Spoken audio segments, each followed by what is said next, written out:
بسم اللہ الرحمن الرحیم۔ السلام علیکم ورحمۃ اللہ وبرکاتہ۔ آج ہم اردو کی مشہور صنعت تضاد پر بات کریں گے۔ بہت مشہور ہے، بہت آسان ہے۔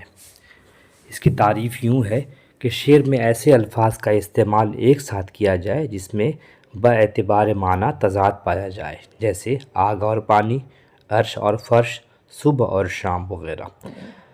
صنعت تضاد کو طباق بھی کہتے ہیں۔ یہ وہ صنعت ہوتی ہے کہ کلام میں دو ایسے لفظ لائے جائیں جو معنوی طور پر ایک دوسرے کی ضد ہوں، جیسے میر کا شعر ہے: عہد جوانی رو رو کاٹا، پیری میں لیں آنکھیں موند، یعنی رات بہت تھے جاگے، صبح ہوئی آرام کیا۔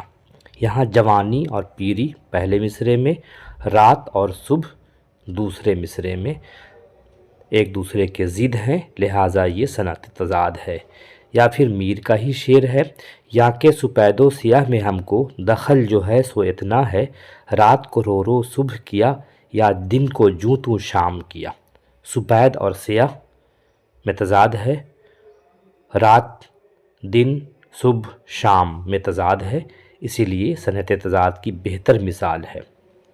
میر تقی میر کا بھی ایک شعر ہے: شیخ جو ہے مسجد میں ننگا، رات کو تھا مے خانے میں، جبہ خرقہ کرتا ٹوپی مستی میں انعام کیا۔